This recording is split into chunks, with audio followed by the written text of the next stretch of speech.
say thanks very much for joining us on Talking Europe. You find us today in Nicosia, the world's last divided capital. We're sitting in the Zampelas Art Museum, which is very close to the green line, the buffer zone between Greek Cypriot, southern Cyprus, and the Turkish occupied north. We're going to be talking peace, as it is now 44 years since Turkish troops invaded northern Cyprus. Peace talks did collapse once again last summer. They had been described by the United Nations as the best and last chance for peace in Cyprus. Well, just a matter of days ago, there was a presidential election. The president re-elected for another term, promising to relaunch peace talks with the North. We're going to be discussing peace and the prospects for Cyprus with the former Europe Minister of Cyprus and chief negotiator for the Greek Cypriots, Andreas Mavroyiannis. Thanks for being with us. It's a pleasure. Now, before we come to your vision of where things might go for Cyprus, I'd like to give our viewers a little reminder of some recent history. Nicosia is the world's last divided capital. To the south, the Greek half belongs to the Republic of Cyprus, a member of the European Union. The other side, the Turkish Republic of Northern Cyprus, a country that's not recognized by the international community, only by Ankara. Running between them are the walls and barbed wire that make up the green zone, watched over by soldiers from the United Nations. This demilitarized zone that divides the island was created in 1964, when tensions were running high between the young nation's Greek and Turkish communities. 10 years later, Greek military officers attempted a coup d'etat. In response, Turkey intervened militarily, acting, it's said, to protect the Turkish minority. The north of the island was fully occupied in just 2 days. 44 years later, the situation has barely evolved. Since 2003, Cypriots and tourists have been able to cross the Green Line, but they have to pass through checkpoints placed at each side of the border.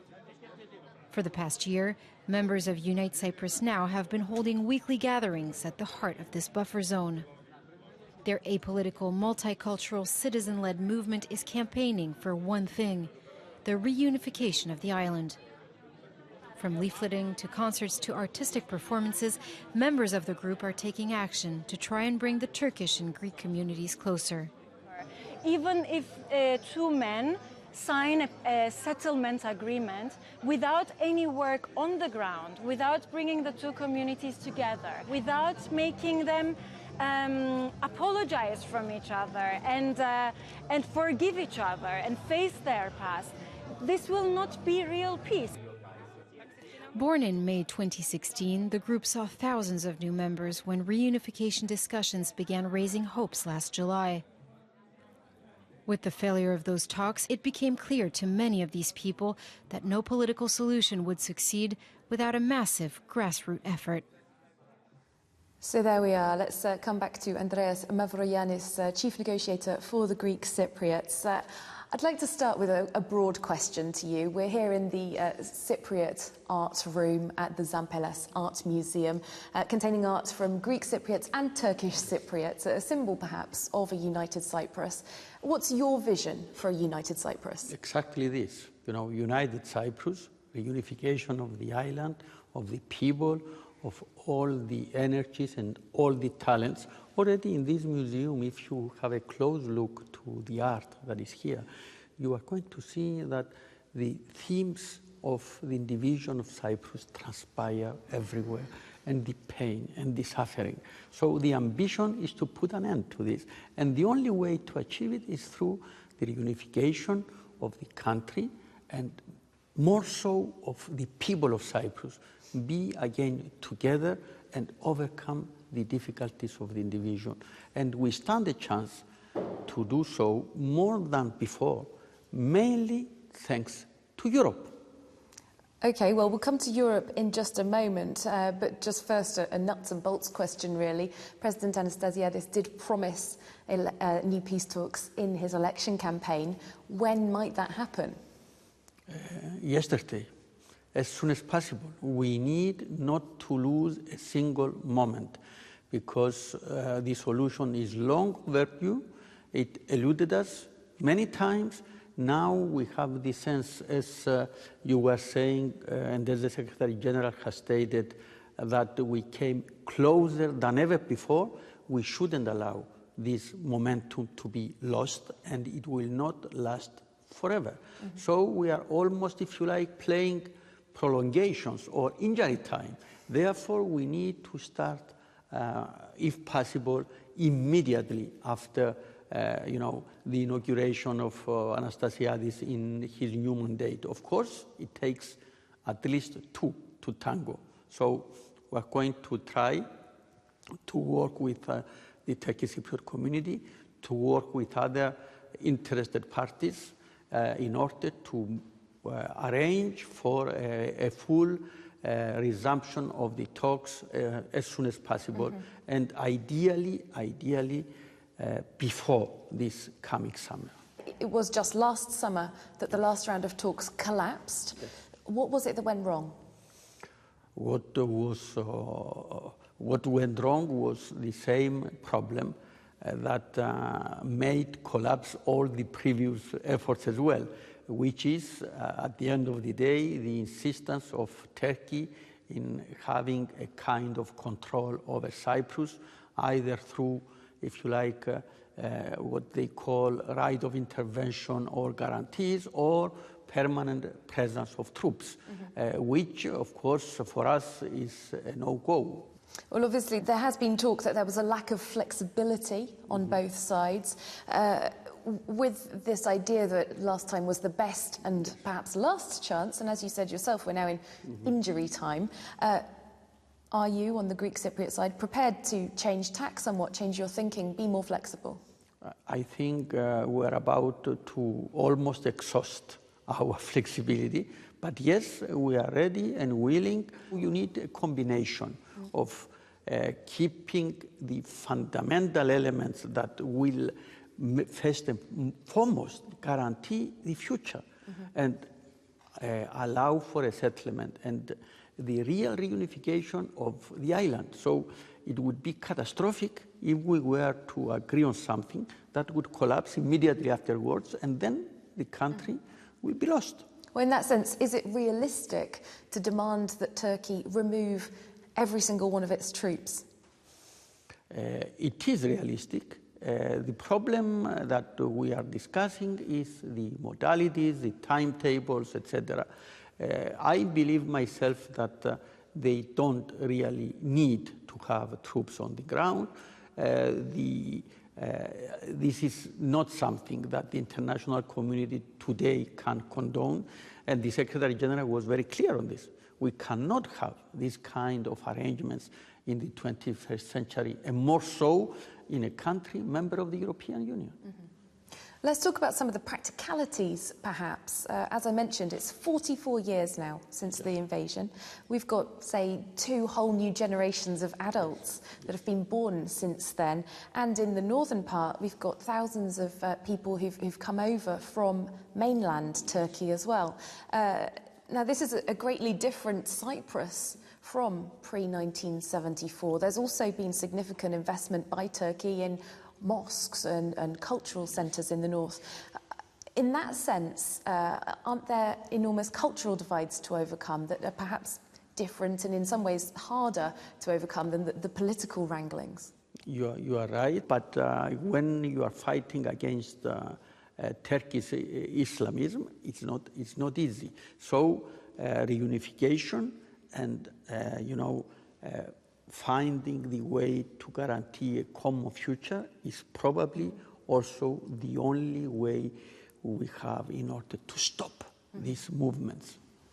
Is there perhaps a danger that the current situation, the division, could become permanent?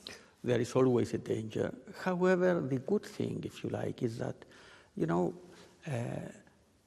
the reunification of the country should not be based on memories from the past. Mm-hmm. Reunification should be based on a project and a vision for the future. And today, the Greek Cypriots, for instance, they can be together with 500 million of Europeans, and there is no problem and no issue, and the societies, they mingle more and more. Why shouldn't we be in a position to live with our fellow compatriots? So, and we can do this around a shared vision. Back when he was first in office, President Erdogan of Turkey had seemed to be much more active in favour of finding a solution for Cyprus. It seemed with the incentive of possible EU membership as the carrot there. Now, it looks like EU membership is totally off the table for Turkey currently.